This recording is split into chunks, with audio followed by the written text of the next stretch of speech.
こんにちは。今日は来年使う手帳やノートについてご紹介していく動画を撮りたいなと思っています。すでにこれまでのね、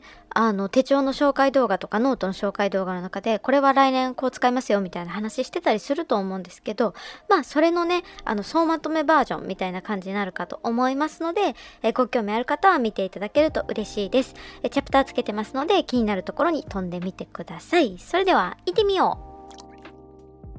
はい、まず一番最初は持ち歩きの手帳ですね。はい、ここはもう私にとってのもうスタメンというか相棒というか、もうなくてはならない、手帳なんでいくかなと思います。一つがですね、ブラウニー手帳ですね。ちょっと今もう表紙とかデコりまくっちゃって、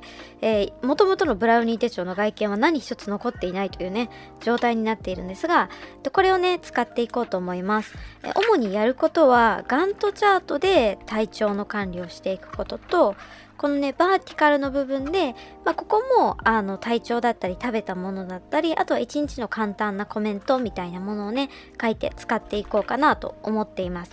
実際ね、今ちょっとお試し期間みたいな感じで、ブラウニー手帳さんがこう、すでに、ネットとかでね公開してくださっているこうレイアウトを使ってちょっとお試しでね試してやってるんですけれども、それがね結構いい感じに運用できそうなので、同じやり方をちょっとこちらのブラウニー手帳でも続けていこうかなと思ってます。ここがねさっき言ってたガントチャートのところですね。ハビットトラッカーみたいにして使っていくよっていうのと、あとはちょっとここを見せれないぞなんだけど、こんな感じでね、ちょっと下の方にコメント書いてたりだとか、あとはちょっと上の方にね、食べたもの書いてたり、歩いた歩数だったり、カロリーだったり、作り置きしたものだったりっていうのを書いてたりします。はい。これが一つ目の、手帳ですね。ブラウニー手帳。今年から初めてというか、また3、4年ぶりぐらいに使う手帳になりますかね。はい。これが一つ目。で、もう一つが、ロルバーンの M サイズになります。リングの部分は、無印良品のね、リフィルノートっていうもののリングをカスタムして短くして使うような形にしています。こうすることで、ロルバーンのね、紙が自由に差し替えしやすくなるので、これをね、活用してるっていう感じですね。こうやってすぐね、開けるから使いやすいっていう感じ。で、その時々に必要なものだけを入れて、これと一緒にセットで、このビューティフルピープルのカバーにセットして持ち歩くっていうようなものをイメージしてますね。で、このロルバーンの手帳でやっていることは、主にマンスリーでのスケジュール管理ですね。スケジュール管理は、ちょっとリアルに見えちゃうと微妙なんで、普通にマンスリーのところに書くよっていうのと、あとはイヤーカレンダーのところですね。そこでネイル行ったりとかカット行ったり、あとは歯医者さんとかね、そういういろんな病院行った記録みたいなことを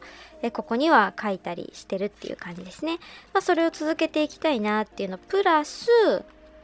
仕事ですね。仕事のタスクを書くゾーンがあったり、あとは購入品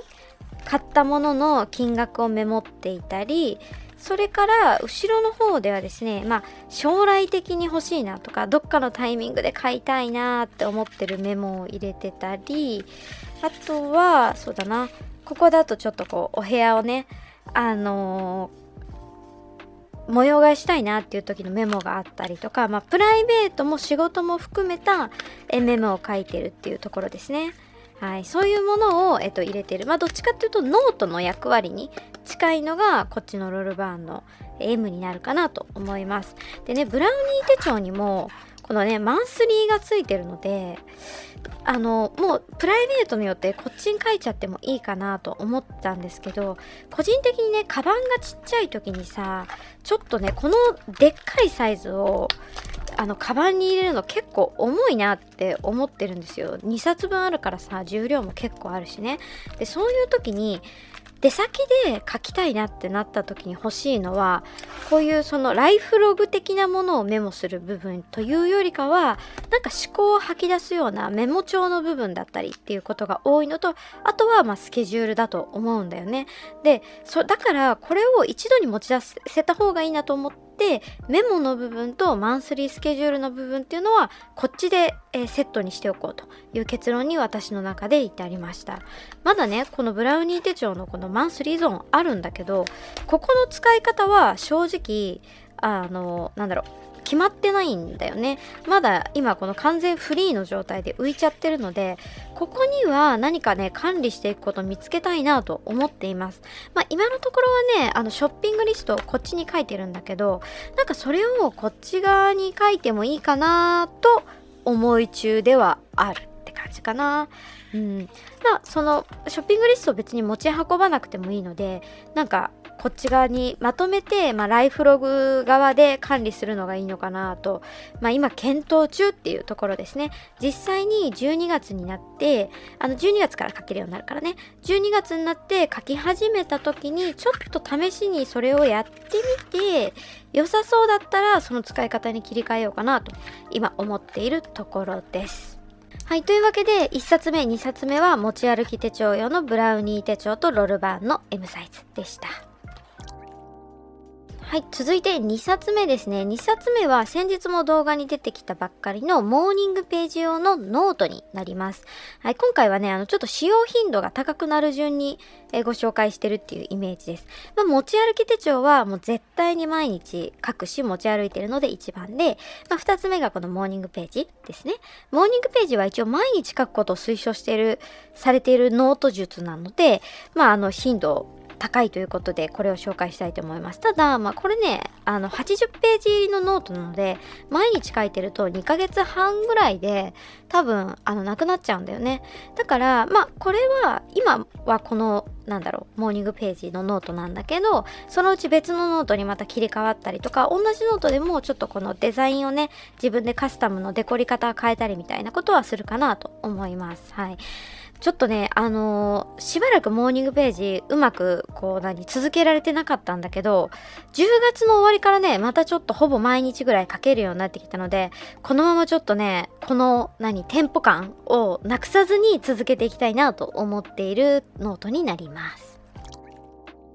はい、続いて3つ目3種類目が日記用のノートです。それはロルバーンダイアリーの2026年版を使う予定でいます。もうね日記についてはもうロルバーンからは変えないかなと個人的に思っています。次で123 4年目かなに多分なると思うんだけど、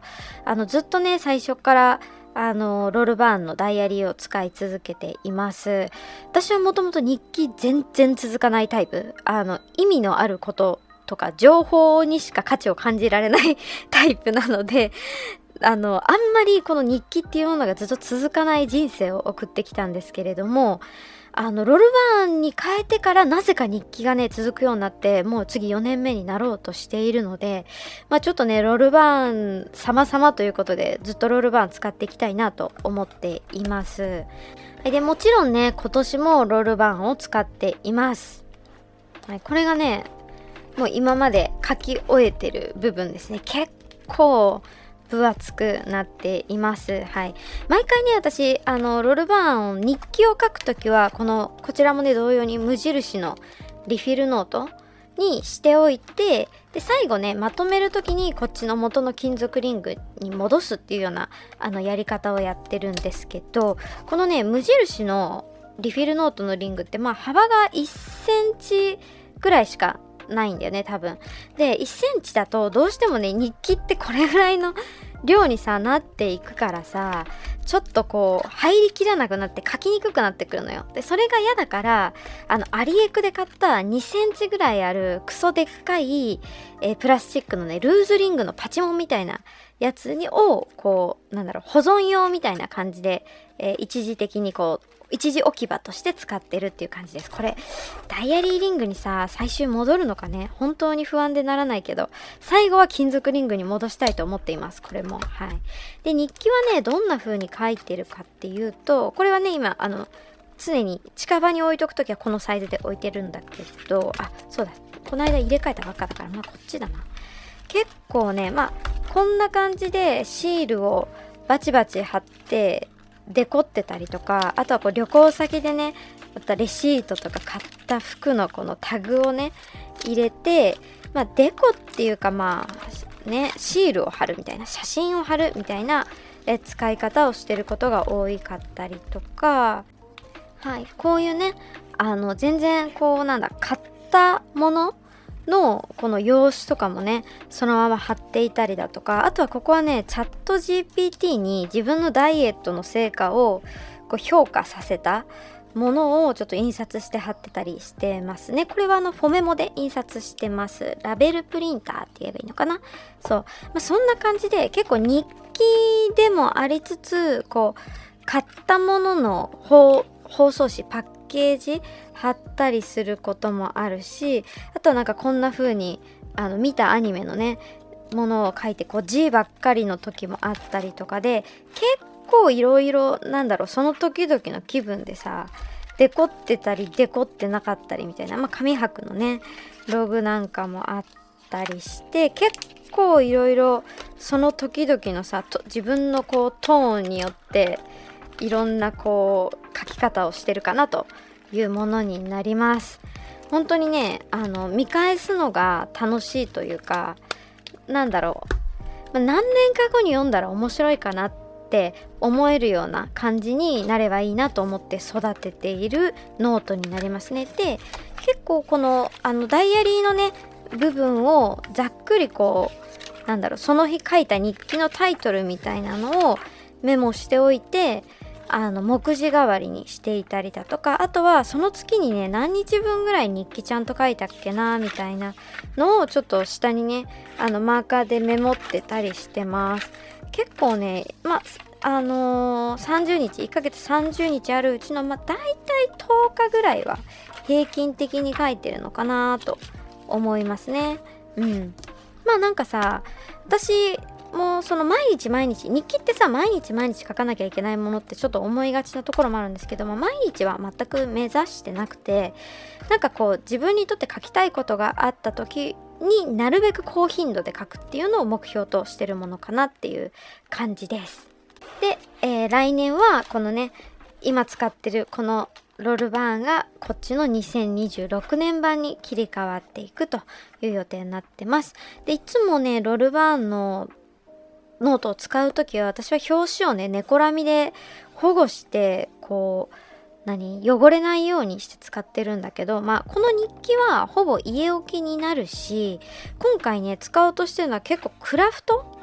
系の素材で、かつここにはさマットの黒白をしてややこうエンボスがかかってる感じもあったりして、素材感がすごくいいダイアリーなんですよ。なのでちょっとこれをねラミネートしちゃうのはもったいないなと思っているので、来年はこの表紙をラ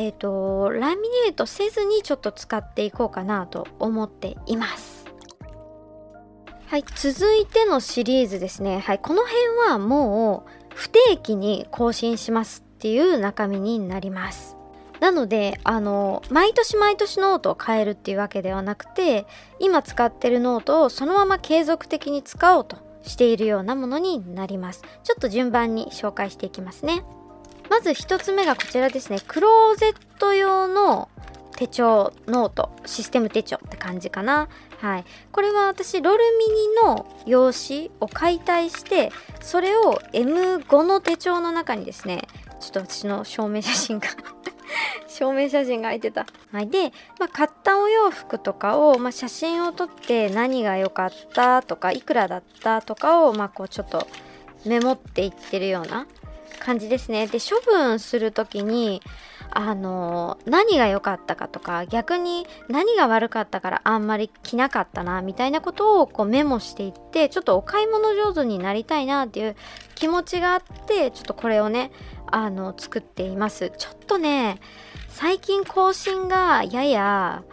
適当になっていってるものの一つではあります。はい、なのでこれは服を買った時に、書く手帳っていう感じかな。続いて6冊目ですね。6冊目はこれはねレシピノートです。これ動画でも紹介してると思うんですけど、自分がよく使うレシピを書いて、このね一枚一枚ビニールに入れて書き溜めていっているものになります。自分が作ったものとか作りたいなと思ってるものとか、あとはお気に入りのレシピとかですね、はい、をメモってるっていう感じになります。というのも私日常気分で生きているので、料理とかもねパッて思いついた瞬間始めちゃって、まずレシピを出そうっていう発想にならないんですよ。だから手が濡れた状態でレシピノートをね探すことが非常に多い、レシピを見たいってなることが非常に多いので、このね表紙とかもちょっとこうプラスチックのもので、この裏のね紙もラミネートしていて、でここもビニールで保護されていますっていう、この水濡れに非常に強い形を目指して作っているレシピノートになります。でこれはね引き続きちょこちょこ気に入るものがあったら足していくっていうような感じで作ろうと思っています。でこれが7冊目になるのかな、ちょっともう番号わかんなくなっちゃった。はい。でこれが YouTube 用の手帳ですね。ここにはね登録者数をメモしていったりだとか、あとはこういう感じでね動画一個一個に何をしたくて作った動画なんだよねとかをこうちょっとメモっていってるっていう感じで、結構たくさん見てもらえたなって思ったものはたくさん見てもらえたな、みんなこんな興味あるのかなとか書いたりとか、あとはこの間自分が映ってるようなバッグの中身の動画撮ったと思うんですけど、ああいう今までチャンネルではやってなかったなっていう初めてのことをやった時とかに、これは初めての試みで、こういうリアクションだったよみたいなことをメモしていってるっていう感じですね。私今最近だいたい週1投稿を一応目指してやっているので、週1ぐらいで更新する感じにはなるかな。だからこの辺のね中だったら一番更新頻度が高くなる手帳ではあるかな。ノートかな、ノートにはなるかな。はい。でこれが一応、最後のものになりますね。これは最近作ってる美容手帳みたいな感じなんですけど、美容手帳兼あれか、満月ノート新月ノートみたいなのも兼用してるかなっていうところです。はい。でこれね何を書いてるかっていうと、自分のさ好きなこのファッションのスタイルとか、あとこういう雰囲気の人になりたいなみたいなのをちょっとこうビジュアル化していきたいなみたいなので、結構その写真を貼ってたりとか、こういう透明感のある肌になりたいなとか、セミツヤが好きなんだよなとか、そういうの書いてたりとか、あとはねこの自分がやりたい2025年にはこういうことをやりたいなっていうのを書いてたり、あとはこういうの定期的に言って、不衛生な雰囲気にならないようにしようみたいなそう、私すごいズボラなのでビジュアルを適当にしようと思えばほんと限りなくどこまでも適当になれちゃうんですよ。ただ社会生活を送る上でさ、あんまり不潔そうに見えたりとかっていうのも良くないなと思うし、年を取れば取るほどより清潔にしてないと不潔に見えるなっていうことに最近気づいてきて、やっぱそれはね肌のみずみずしさとかさ健康相関みたいなのがどうしてもただ生きてるだけで失われていく、加齢とともにさ失われていくからなんだなっていうことは分かるんだけど、それが嫌だなと思って、若い時よりもちゃんと手をかけないと順調にちょっと不衛生っぽく見える、実際に不衛生かどうか別として不衛生っぽく見えやすくなるっていうのがあるなと思ってて、でもさ年取れば取るほどさ生活がきちんとしてそうに見えることってすごく人間の信頼度を上げるのに大事じゃないですかっていうことを考えた時に、こう作業的にというかルーティン的に自分が不衛生に見えなさそうな雰囲気を作ることをやれていないと私ってサボるってすごく思っていて、だからそのためにちょっとこう定期的に行くものを決めてやろうって思って書き始めたノートになります。で美容に限らずなんだけど、私今日記とかいろいろライフログとかその日その日を書き留めるみたいなことはやってるんだけど、定期的に振り返るとか目標を立てるみたいなことはあんまりねこれまで手帳とかノートでやってきてないんですよ。でもそれを週1でやるってなるとちょっとめんどくさいし、月に1回だと微妙だなっって思った時に、だから2週間に1回ぐらいとかがちょうどいいなって思って考えてると、そのフルムーンノート、ニュームーンノートとかをね、動画で紹介されてる方があって、それいいなと思って、ちょうどいい区切りだなと思って、今ちょっとね、その満月ノート、新月ノートみたいなのを、書き始めてます。今ね、2ヶ月ぐらいは続けてるかなって感じ。でなんかさ、試してみてどうかっていうのがね、分かんないとちょっと動画で紹介しにくくて、あんまり今まで話してないと思うんだけど、それをね今やり始めてます。で具体的にどうしてるかっていうと、さっき紹介したさ、この持ち歩きのところの一番後ろにその一部のね紙だけを入れておいて、その前の週の部分と次の部分っていうのを、書いていこうみたいなのをやってますね。これがこの間書いたフルムーンノートなんだけど、この手放すものとかでね、部屋片付けたいとか、体重をね49キロにしたいんだとかをやってたりと、ちょっとすっごいあれだな、めちゃめちゃ個人名がちょっと出てましたね。これは隠しますが、あとはなんかこう気持ち書いたり、浄化の言葉書いたりとか、ハッピーなエネルギーで自分を満たしていくのが次のサイクルのテーマだよとかを、書いて、ここにいつでも書けるようにしてる。今日新月だ、今日満月だとかなるからさ、ここに置いといて、で書き終わったら古いものをこっちに保存していくみたいな感じで入れてるっていう感じでやってますね。でその美容関係、ファッション関係の、コンセプトをこう自分の中でクリアにしていくっていうことと、また美容に限らず日常生活で、自分の振り返りと次の目標を決めるためにやってる、ニュームーンフルムーンノートみたいなのがワンセットになってるものになります。だから2週間に1回はこれも触るといえば触るかもねっていうぐらいです。ロールバーンでね作ってはいるんですけど、普段はここのね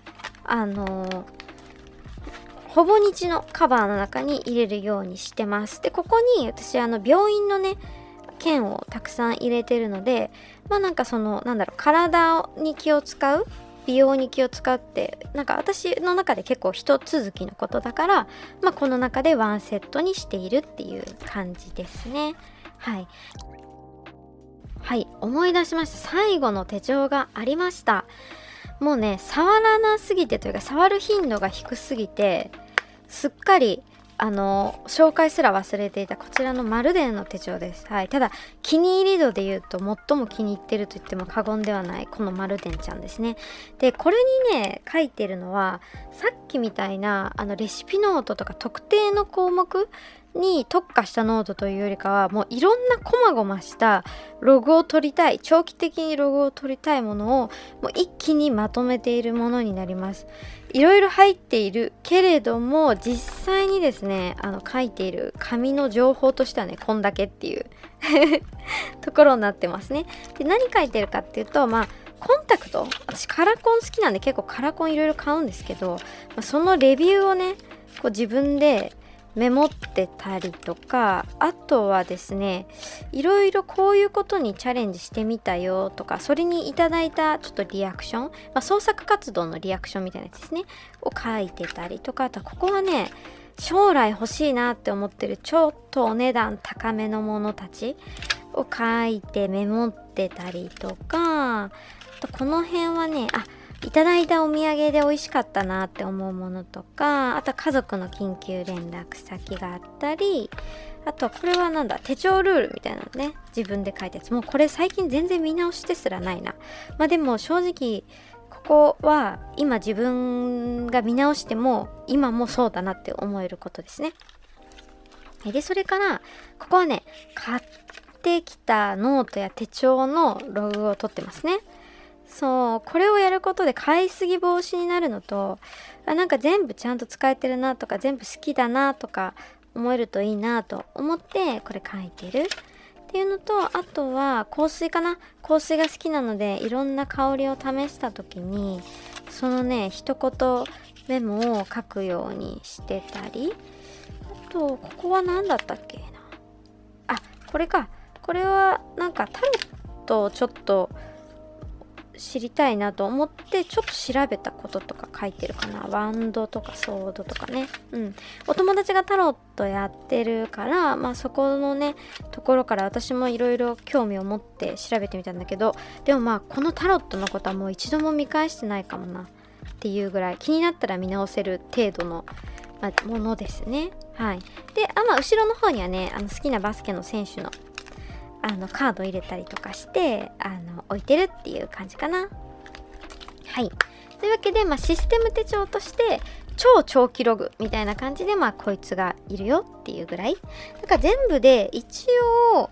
今年使いますよってなるものとしては9冊あります。本当にそんなに使うかっていうとね、実際使ってないものもあるというか、更新頻度が全くもって高くないものたちが、たくさん存在しているんだけど、まあね、それはそれでいいかなみたいな感じではいます。私にとって一番大事なのはもうこの2つ。とにかくデイリーではこの2つをきちんと更新する。っていうか、なんなら、これだけでもいい。とにかくこれでも持って、思考をクリアにしたり、タスクを明確にしていくっていうのが一番大事なので、私にとっての母艦手帳は、常に持ち歩いてるこの子になっていきます。はい、というわけで、めちゃめちゃダラダラっと紹介しましたが、私がね、2026年に使う手帳やノートの布陣はこんな形となっております。またね、実際使っていく中で、結局これ続かなかったなーっていうやつとかもね、出てくると思うので、その時はまた使えなかったので、理由をね、ちょっとみんなに話したりとかできたらいいかなと思ってますので、チャンネル登録よろしくお願いいたします。はい、それでは本日はこの辺りで失礼したいと思います。またね、バイバーイ。